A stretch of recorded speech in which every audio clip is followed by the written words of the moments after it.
अन्नदाता। पग पग पर है संग तुम्हारे अन्नदाता। लहू किसानों का बन के पसीना सींचता है धरती का सीना। मेहनत का तेरी हक दिलवाने, नई तकनीक नई खोज बताने। पशुधन को गुणवान बनाना, पौध सुरक्षा को सिखलाना, खेती के सब गुर समझाने, भारत का सरताज बनाने। आठों पहर है संग तुम्हारे अन्नदाता अन्नदाता। नमस्कार, मैं शालिनी आप सभी दर्शकों का अन्नदाता कार्यक्रम में स्वागत करती हूं। हर रोज की तरह कार्यक्रम में हम लेकर के आते हैं खेती बाड़ी से जुड़ी हुई बहुत सी लाभकारी जानकारियां। तो चलिए सबसे पहले देखते हैं कि क्या है विशेष आपके लिए आज के कार्यक्रम में। बीज उपचार के महत्व पर अन्नदाता कार्यक्रम की विशेष प्रस्तुति।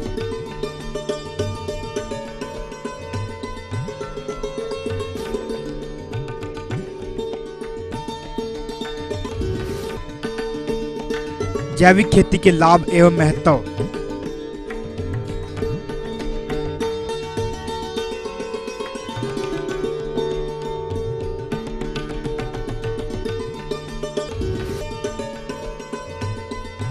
दुधारू पशुओं के सींग रोधन पर जानकारी।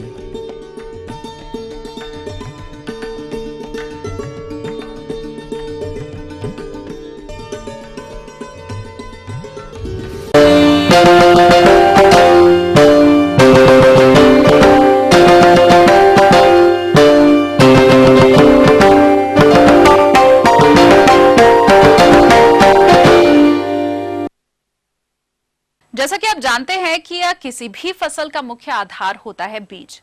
बीज स्वस्थ तो फसल स्वस्थ, और इसके लिए हमारे वैज्ञानिक बीज उपचार की सलाह देते हैं। तो इस कार्य में किसान भाई आपको कौन कौन सी तकनीकी बिंदुओं पर ध्यान देंगे, आइए जानते हैं। किसी भी किस्म की हम बिजाई करते हैं, बीमारी रोकने के लिए बीज उपचार करना बहुत ही आवश्यक है, और इससे सस्ता काम कोई नहीं है। बहुत थोड़े से पैसे में 15-20 रुपए प्रति किले के में ये बहुत अच्छा जो है काम है कि आगे कोई बीमारी नहीं आती। कई बार तो 1000-2000 रुपए का प्रति एकड़ फायदा हो जाता है। सबसे पहले तो किसान भाई बीज जब लेके आता है, चाहे वो घर का बीज है चाहे थैली का बीज है, सभी का जो ना बीज का उपचार करना है। 1 किलो नमक और 10 लीटर पानी एक टब में ले ले, उसको नमक को घोल ले और उसमें वो 10 किलो बीज उसमें डाल ले। जो हल्का बीज हो जाएगा, बीमारी वाला बीज होगा, वो अलग निकाल दें, क्योंकि उसमें बीमारी होगी हल्के बीज में, उसको दबा दें। जो भारी बीज है उसमें नमक के अंश लगे हुए हैं, उसको 4-5 बार साफ पानी से धो लें, ताकि नमक का अंश खत्म हो जाए और उसका जमाव पे प्रभाव ना पड़े। जो हमारा भारी बीज है जो हमने धोया है, उसको फिर जो है एक अलग टब में, वहाँ 10 लीटर पानी फिर लें हम। 10 लीटर पानी लेके, 1 बाल्टी पानी लेके, उसके अंदर 10 ग्राम बेविस्टिन कार्बेंडाजिम नाम से आती है, बहुत सस्ती दवाई है, सभी जगह मिलती है। 10 ग्राम बेविस्टिन, 1 ग्राम स्टेप्टोसाइक्लिन, जो पीली सी पुड़ी आती है 6 ग्राम की, वो 1 ग्राम ले लें। वो 10 लीटर पानी में हमने घोल ली, और जो बीज हमने साफ किया था नमक के पानी से और बाद में धोआ था 4-5 बार, वो उसमें डाल दें। कम से कम 24 घंटे के लिए उसको दोनों दवाइयों गोड़ में भिगा रहने दें। उससे क्या होगा कि जब समय मिल जाएगा 24 घंटे, तो अंदर जो बीजाणु हैं बीमारी के, वो सारे के सारे नष्ट हो जाएंगे। और आम किसान की एक शिकायत है कैथल जिले में और आसपास जिलों में कि जब किसान बिजाई कर लेते हैं, प्योद लगा लेते हैं और रोपाई कर देते हैं, तो ये शिकायत करते हैं कि झंडे निकल गए। झंडे का मतलब बकाने बीमारी आ गई, ये फफूंद की बीमारी है। और इस बेविस्टिन दवाई जो हमने लगाई है 24 घंटे, इससे पूरी तरह नष्ट हो जाती है, तो झंडे नहीं निकलेंगे। और उसमें जो है किसान भाई 24-25 घंटे जो उसमें भिगोया है, उस घोल को फेंके ना, जब उसका जमाव कराता है बोरी के अंदर डालता है, तो वो घोल जो है वो दवाई उस पर डालता रहे, ताकि उसका असर बढ़ा रहे दवाई का। 24-25 घंटे जितना भी वो करता है, 2 दिन 3 दिन जितना जमाव कराता है। और उसके बाद 2 क्रियाएं और है। जब किसान भाई पौध उखाड़ता है, एक तो जब पौध उखाड़ता है ध्यान रखे कि सूखे में ना उखाड़े, कभी भी सूखे में उखाड़ेगा फिर बीमारी आ जाएगी। पानी दे के पौधे उखाड़ने हैं। तीसरी बात यह है कि जब किसान भाई ने पौधे उखाड़ने हैं उससे 6-7 दिन पहले यही दवाई बेविस्टीन 1 ग्राम प्रति वर्ग मीटर, मान लिया 1 कनाल की नर्सरी है आधा किलो, 1 ग्राम प्रति वर्ग मीटर के हिसाब से रेत में मिला के उसमें नर्सरी में दवाई डालनी है, और पानी उसमें तो है ही पहले ही। तो उससे क्या होगा कि कोई भी कीटाणु जब वो नर्सरी उखाड़ेगा फिर जो ना मर जाएगा। किसान ने प्रण करना चाहिए कि मैं अपने बीज का उपचार जरूर करूंगा। जैसे खाना खाने से पहले मैं हाथ धोना जरूरी है, इसी तरह बीज बोने से पहले बीज उपचार किसान के लिए जरूरी है। और हमारा कृषि विज्ञान केंद्र ने इस साल ये प्रण लिया है कि हम प्रिंट मीडिया से, इलेक्ट्रॉनिक मीडिया से ज़्यादा किसानों के पास जा करके उन्हें सीड ट्रीटमेंट बीज उपचार के लिए जागरूक करेंगे। और हमारा ये दावा है अगर किसान बीज उपचार करेंगे तो जो ये बकाने की डिजीज है और दूसरी बीमारियां जो धान के अंदर आती हैं वो धान के अंदर नहीं आएंगी और किसान खुशहाल होगा। बीज उपचार के बगैर खेत के अंदर बीमारियां आती रहेंगी और किसान बाद में स्प्रे करता है, दवाइयां डालता है। कैथल जिले के अंदर पहले 2 महीने के अंदर कोई धान के अंदर बीमारी नहीं आती। किसान के बकानी डिजीज आ जाती है, पौधे बढ़ जाते हैं, वो दुकानदार के पास जाता है, उसको तरह तरह की दवाइयाँ दे दी जाती है और उन दवाइयों का कोई असर नहीं है।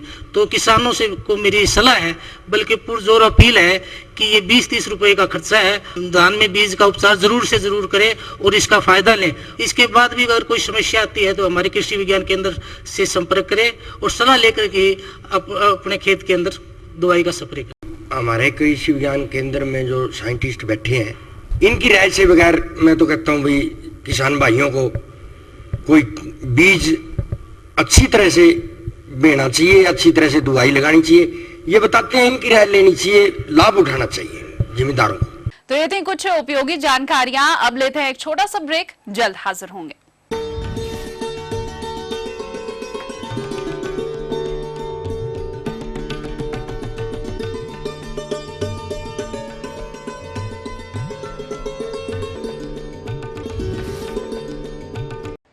बीबीसी दुनिया को है जिस पर भरोसा। ग्लोबल इंडिया जोड़े आपको पूरी दुनिया से आपकी अपनी भाषा में। ईटीवी के दर्शकों के लिए बीबीसी के मंजे हुए रिपोर्टर ग्लोब के हर सिरे से लाएंगे जिंदगी का सच। स्क्रीन पर उभरेगी बनते बदलते भारत की पूरी तस्वीर। संसार भर के सारे समाचार मैं नेहा भटनागर लेकर आऊंगी। बीबीसी ग्लोबल इंडिया, महसूस करें खबरों की धड़कन।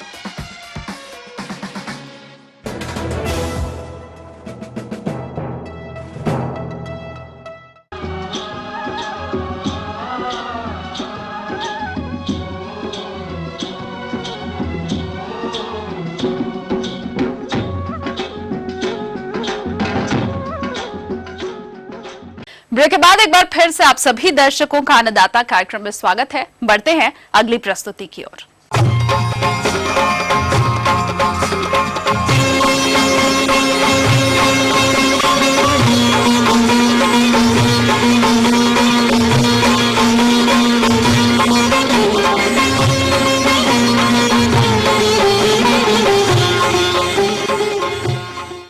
दुधारू पशुओं में सिंगरोधन करना नितांत आवश्यक है, क्योंकि पशुओं को आपस में लड़ने से सींग का टूट जाना, पशुपालकों को घायल कर देना इत्यादि समस्याएं देखी जाती हैं। अतः पशुओं में सिंग रोधन किस तरह से और कब करना है, इसकी जानकारी दे रहे हैं एक पशु वैज्ञानिक रामजी गुप्ता। किसान भाइयों, सबसे बड़ी जरूरत ये आती है कि सिंग रोधन आखिर क्यों। तो सबसे पहले आप ये जान लीजिए, सिंग रोधन से एक तो जानवरों में जो हार्न कैंसर होने की संभावना रहती है यह पूरी तरह समाप्त हो जाता है। इसके अतिरिक्त लड़ाई के दौरान एक दूसरे को चोट नहीं लगती है। इसके अलावा पशु में जो इसके साथ साथ किसान भाइयों, आप जानवरों को कम जगह में ज़्यादा रख सकते हैं। और ये सिंग रोधन जो होता है बड़ा आसान सा है। छोटा सा जो जानवर होता है, पैदा होने के 1 हफ्ते के अंदर आप उसके थोड़ा सा सर पे टच करिए, कहीं पर उसको छुइए, जहाँ पर आपको उसका कलिका सी दिखाई पड़े, महसूस हो, वहीं पर थोड़ा सा ब्लेड से हल्का सा जगह बना लीजिए। और उसके बाद कास्टिक पोटास का जो विलेन होता है, इस विलेन में रुई को आप भिगो लीजिए और भिगोने के बाद उस रुई को धीरे धीरे करके आप उस पर रब करिए, मालिश कर दीजिए। मालिश करने के बाद आप देखेंगे थोड़ा सा हल्का सा लग रहा है कि खून सा आ जाएगा, और उस रुई को वहीं पर चिपका के आप छोड़ दीजिए। इसके बाद जैसे जैसे वो जो है घाव भरता जाएगा, वो अपने आप जो है रुई सूख करके झड़ जाएगी। तो ये छोटे जानवरों पर सिंग रोधन हो। इसके अलावा किसान भाइयों, यदि आपको विलेन नहीं मिलता है तो कास्टिक पोटास की छड़ का भी आप इस्तेमाल कर सकते हैं।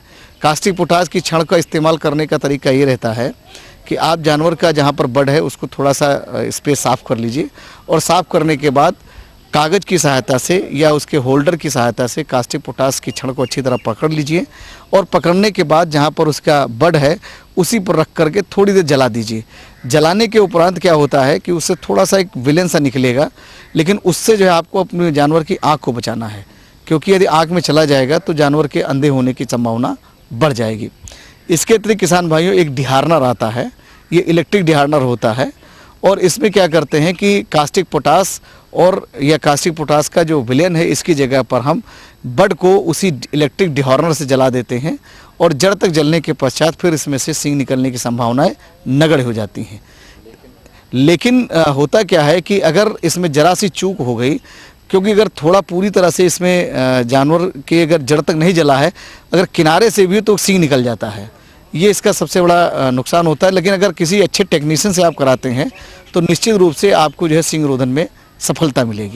आपने कहीं बड़ा जानवर खरीदा, अब उसमें सींग रोधन कैसे करें, तो उसके सींग रोधन के लिए ये है कि आप या तो उसको आरी से काटें या एक आता है इलस्ट्रेटर, ये एक रबड़ का मोटा सा छल्ला होता है, इसका आप इस्तेमाल कर सकते हैं। और ये आप जो कार्य करेंगे वो किसी टेक्नीशियन की ही मदद से करेंगे। इसमें क्या करते हैं कि जो जानवर जिसका सींग रोधन करना है, बड़ा जानवर है, उसके सींग पर एक जो है बड़ा सा हम टाइट सा छल्ला चढ़ा देते हैं और ये छल्ला जो है वो सींग में पोषक तत्वों की आपूर्ति को रोक देता है और इसके रोकने से क्या होता है कि सींग थोड़े दिन में जो है सूख जाता है और सूखने के उपरांत आप इसको काट करके अलग कर सकते हैं। इसमें जो सबसे सुरक्षित और अच्छी विधि है वो इलेक्ट्रिक डिहार्नर ही आता है, लेकिन इसमें ज़रूरत बस एक अच्छे टेक्नीशियन की होती है। किसान भाइयों, इस तरह अगर आप बताए उपायों से सींग रोधन अपने जानवर का करते हैं तो निश्चित रूप से आपके जानवर की सुंदरता बढ़ेगी, साथ ही साथ आप कम जगह में अपने ज़्यादा जानवर रख सकते हैं और इसके अलावा लड़ाई के दौरान एक दूसरे को चोट लगने की संभावनाएं कम हो जाएंगी।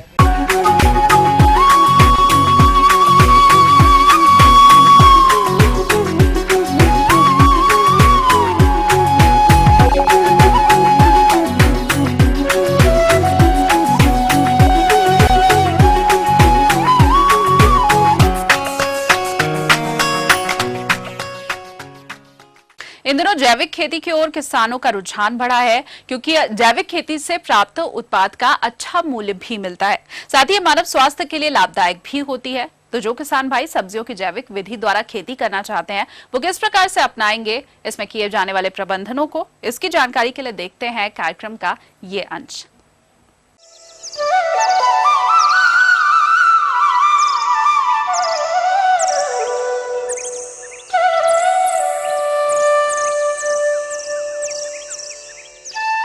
सब्जियों की जैविक खेती, उत्तम आय एवं स्वास्थ्य। सब्जियों की जैविक खेती से तात्पर्य है खेती की ऐसी पद्धति जिसमें पर्यावरण को स्वच्छ व प्राकृतिक संतुलन बनाए रखते हुए मिट्टी, वायु एवं जल को बिना प्रदूषित किए और रासायनिक उर्वरकों, कीटनाशकों, रोग व फफूंद नाशकों, खरपतवार नियंत्रकों का बिना प्रयोग किए दीर्घकालीन व स्थिर उत्पादन लिया जा सके। यह पद्धति वर्तमान कृषि रासायनिक कृषि की अपेक्षा सस्ती, स्वावलंबी एवं स्थायी है। वास्तव में देखा जाए तो हमारा भारतवर्ष एक कृषि प्रधान देश है और आज भी 65 से 70% जनता के जीविकोपार्जन का मुख्य आधार खेती ही है। सन 1960 के दशक में खाद्यान्न के क्षेत्र में आत्मनिर्भर बनने के लिए देश में हरित क्रांति आई। हम आत्मनिर्भर अवश्य हो गए, परंतु परोक्ष रूप से हमारी धरा का बुरा हाल है। लगातार रासायनिक उर्वरकों के प्रयोग से मिट्टी में तत्वों का संतुलन बिगड़ गया और पैदावार दिन प्रतिदिन घटती गई। इसका मुख्य कारण ये था कि हमारे सब्जियों के पौधे को उत्तम विकास के लिए 16 तत्वों की आवश्यकता पड़ती है, जिनमें 3 तत्व स्वतंत्र रूप से हमें हवा पानी से मिल जाते हैं और 3-4 तत्व हमारे किसान भाई खेतों में प्रयोग करते हैं। नत्रजन, फास्फोरस व पोटाश व कभी कभार जिंक, परंतु शेष 9 से 10 तत्वों को न तो हम किसी रूप में डालते हैं और न ही उनकी उपलब्धता मिट्टी में है। कारण कि सदियों से खेती करते करते इन शेष तत्वों कैल्शियम, मैग्नीशियम, सल्फर, जस्ता, बोरोन, तांबा, लोहा, क्लोरीन, मॉलिब्डेनम का भंडार अब समाप्त सा हो गया है और मृदा का यह नियम है कि इन 16 तत्वों में से यदि एक भी तत्व की कमी है तो पैदावार स्थिर रह सकता है, उसमें बढ़ोतरी नहीं होगी, चाहे अन्य उर्वरक कितना भी अधिक प्रयोग क्यों न कर दिए जाएं। मृदा वैज्ञानिक लेविक का कहना है कि जो तत्व मृदा में सबसे कम होगा वही पैदावार निर्धारित करता है। अब प्रश्न यह उठता है कि ऐसा कौन सा उपाय किया जाए कि सब्जियों की पैदावार में वृद्धि हो। यह स्पष्ट रूप से कहा जा सकता है कि ऐसे खाद उर्वरकों का प्रयोग करना चाहिए जिसमें सब्जियों व पौधों को स्वस्थ रखने के लिए आवश्यक 16 तत्व मौजूद हों। रासायनिक उर्वरकों में ऐसा कोई नहीं है जिसमें ये सभी तत्व एक साथ मौजूद हों और 16 तत्वों को अलग अलग प्रयोग करना भी संभव नहीं है। ऐसी परिस्थिति में कार्बनिक खाद, जैविक खाद ही एकमात्र विकल्प है जिनका प्रयोग कर हम आवश्यक सभी तत्वों की आपूर्ति कर सकते हैं। सब्जियों में जैविक खेती की आवश्यकता। सब्जियों में कार्बनिक खेती करने की आज सख्त आवश्यकता है क्योंकि रासायनिक उर्वरकों, कीट व रोगनाशकों, खरपतवार नाशकों के प्रयोग से मृदा स्वास्थ्य दिन प्रतिदिन बिगड़ रहा है। सब्जियां विषाक्त होने से मनुष्य स्वास्थ्य पर बुरा असर पड़ रहा है जिससे घातक व जानलेवा बीमारियां जैसे कैंसर, हार्ट अटैक, मधुमेह इत्यादि पैदा हो रही हैं। अंतर्राष्ट्रीय बाजार में विषाक्तता के कारण सब्जियां भेजने लायक नहीं हैं, जिससे उत्पादक को अपने उत्पाद का उचित मूल्य नहीं मिल रहा है। जैव विविधता, लाभदायक कीट पतंगे जो प्राकृतिक रूप से हमारी मदद करते थे विलुप्त होते जा रहे हैं और सागर सब्जियों की स्वाद परिवर्तित होती जा रही है। विषमुक्त स्वादिष्ट सागर सब्जियों का सेवन कर हम निरोगी रह सके तथा रासायनिक उर्वरकों से बढ़ती हुई सब्जियों की खेती की लागत कम कर सके। जैविक खाद के प्रमुख स्रोत। कार्बनिक जैविक खाद स्थानीय स्तर पर उपलब्ध पौधों व जानवरों के मल मूत्र व अवशेष से तैयार किया जाता है। इनमें मुख्य रूप से गोबर की सड़ी हुई कंपोस्ट, केचुए की खाद, नैडप कंपोस्ट, हरी खाद, विभिन्न प्रकार की जालियां, जैव उर्वरक, चीनी मिल से निकली प्रेस मड, सीवेज से निकला उपचारित स्लज, गलीचा बुनाई के बाद बचा कतरन, बायोडायनेमिक उत्पाद, ऋषि खेती, अग्निहोत्र इत्यादि हैं। इनके साथ साथ इनके निर्माण की स्थानीय स्तर पर जानकारी भी आवश्यक रूप से होनी चाहिए ताकि कंपनियों द्वारा उत्पादित रासायनिक खाद उर्वरकों पर निर्भरता समाप्त हो सके। सब्जियों की जैविक खेती के मूल सिद्धांत।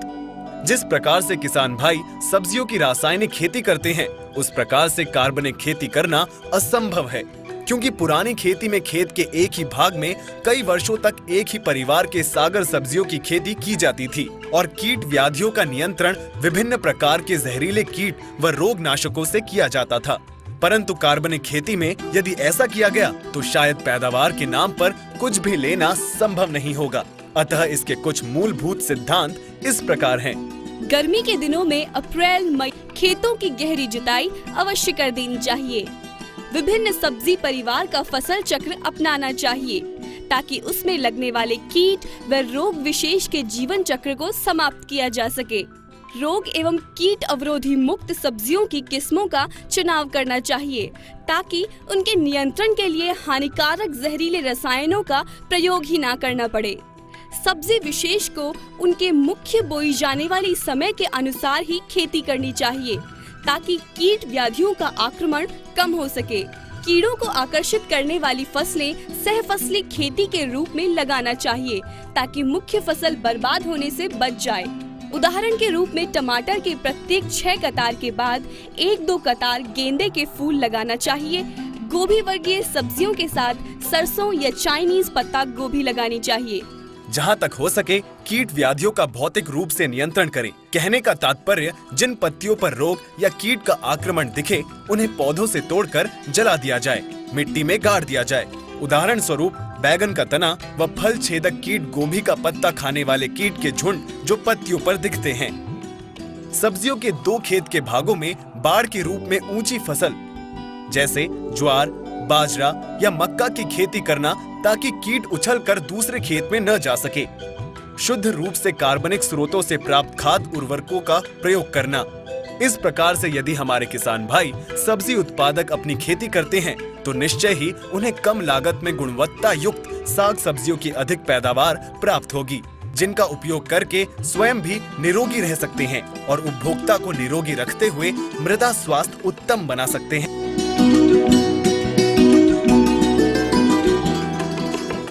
आगे और भी है कुछ रोचक जानकारियां, पर यहाँ पर रुकेंगे एक और कमर्शियल ब्रेक के लिए, जल्द हाजिर होंगे।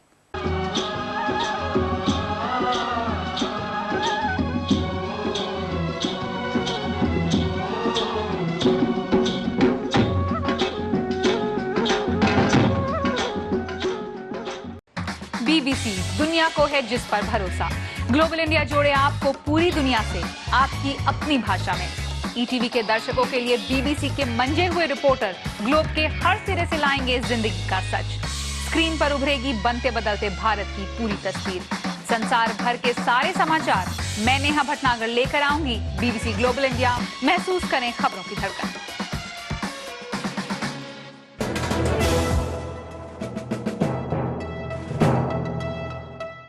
ब्रेक के बाद आप सभी दर्शकों का स्वागत है और चलिए अब रुख करते हैं अगली कड़ी की ओर।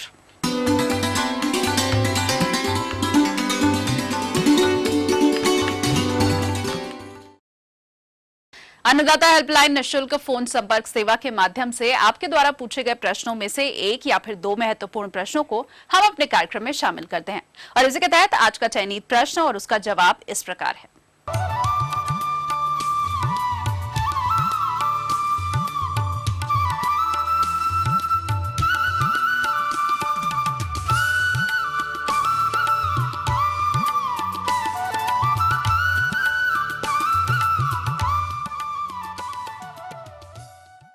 इन बगीचों की जब हम जीर्णोद्धार की बात करें या इनकी कटाई छटाई की बात करें तो वो लगभग दिसंबर या जनवरी का माह कटाई छटाई का कार्य करते हैं। के बाद उसकी लगभग 2 से 3 माह बाद उन बगीचों में अभी इस वक्त नई कोपलें आ चुकी होंगी उन वृक्षों में, और चूँकि बगीचों में अगर हमारे खरपतवारों का बहुतायत में समस्या है तो हमें चाहिए कि अगर हमने निश्चित दूरी पे जो बगीचों की पौधों से पौधों की निश्चित दूरी अगर हमने अच्छी तरीके से रखी है तो निश्चित रूप से आप उसमें ट्रैक्टर के माध्यम से गहरी जुताई करवा देवें और उन खरपतवारों को और जो भूमि में ऊपर जो विभिन्न प्रकार की समस्याएं रहती हैं कीट व्याधियों की, उनसे भी निजात मिल सकती है। इसके अलावा किसान भाई, जब हम 12 बजे जो दोपहर का टाइम होता है उस समय हम देखते हैं कि सूर्य की रोशनी बिल्कुल ऊपर सीधी होती है और उसके चारों तरफ वृक्ष की जो छाया बनती है उस छाया के घेरे पर अगर हम गोल थाला बना के उसके अंदर लगभग आधा से 1 फीट की गहराई का गोल गड्ढा बना लेवे और उसमें 50 किलोग्राम गोबर की खाद, 2 kilogram single super phosphate, 1 kilogram muriate of potash प्रति पौधे के हिसाब से प्रारंभ में डाल देते हैं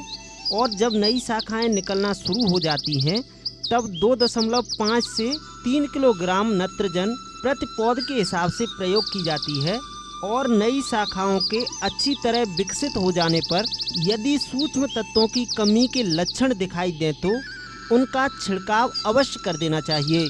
और उनके विकास के समय जैसे सबसे पहली बात आती है पानी की सिंचाई की, तो हमें पानी की सिंचाई पूर्ण रूप से जो हमें आवश्यकता के अनुसार पौधों के विकास के लिए जो ज़रूरी है हमें पानी की सिंचाई करते रहना है। और पानी की सिंचाई चूँकि ग्रीष्मकाल है तो 15 से 20 दिनों के अंतराल में हम इन वृक्षों को अच्छी तरीके से थाला बनाकर पानी की सिंचाई कर सकते हैं।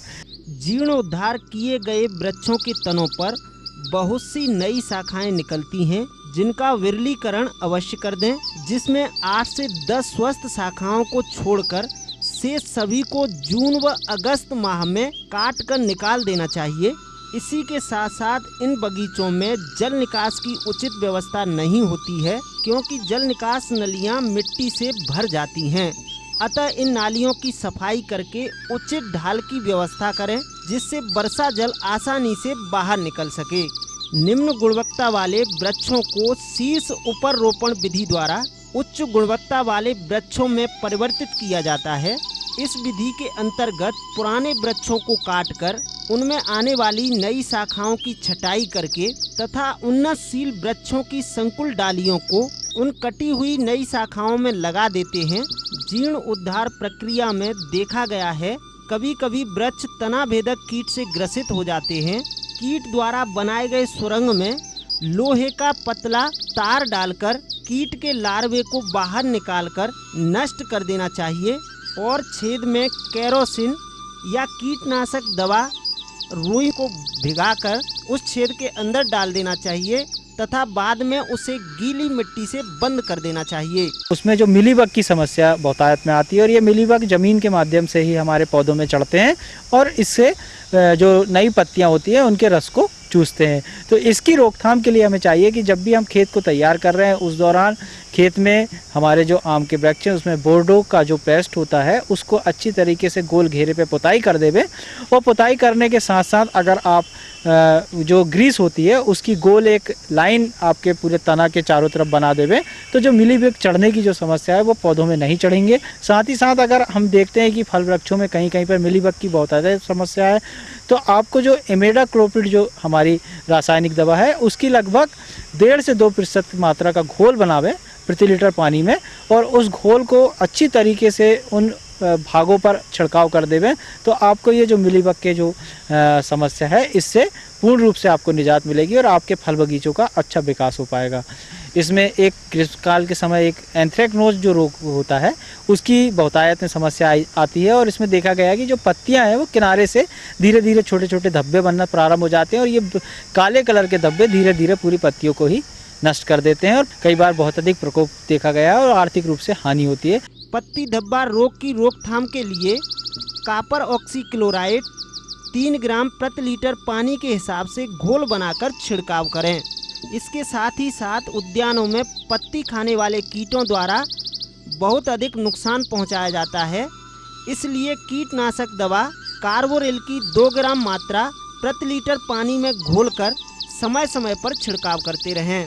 किसान भाइयों, इस तरह से बताई हुई बातों को ध्यान में रखकर जीर्णोद्धार किए गए आम उद्यान का प्रबंधन करते हैं तो 3 साल बाद पुनः इनसे अधिक उपज प्राप्त की जा सकती है।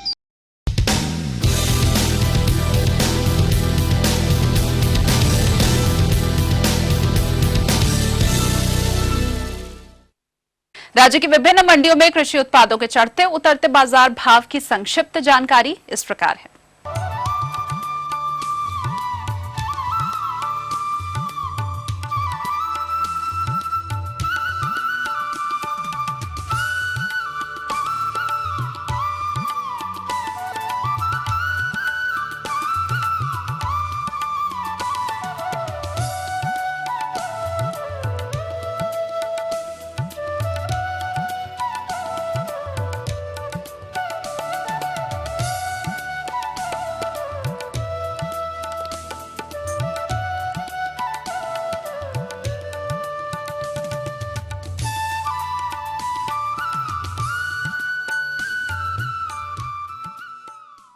और अब आइए देखते हैं कल दिखाए जाने वाले कार्यक्रम की मुख्य झलकियां।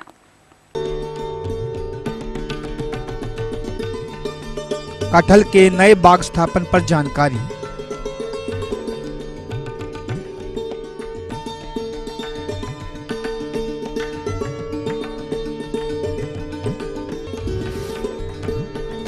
हम ये उम्मीद करते हैं कि आज का कार्यक्रम आप सभी दर्शकों के लिए उपयोगी रहा होगा। किसान भाइयों, अन्नदाता आपकी सेवा के लिए संकल्परत है। कृषि संबंधित समस्या और सुझावों के लिए आप हमें इस पते पर संपर्क कर सकते हैं। प्रोड्यूसर अन्नदाता, ETV Haryana, Himachal Pradesh, Ramoji film city, Hyderabad 501512। साथ ही आप हमें ईमेल भी कर सकते हैं। हमारा ईमेल आईडी है annadaata.hr.hp@etv.co.in। इसके अलावा हमारी निःशुल्क हेल्पलाइन नंबर 1800-108-4599 पर सुबह 10 से शाम 4 बजे के बीच आप संपर्क कर सकते हैं। तो फिलहाल अन्नदाता की पूरी टीम को दीजिए इजाजत। कल फिर से इसी समय आपसे मुलाकात होगी कृषि संबंधित कुछ और रोचक जानकारियों के साथ। नमस्कार।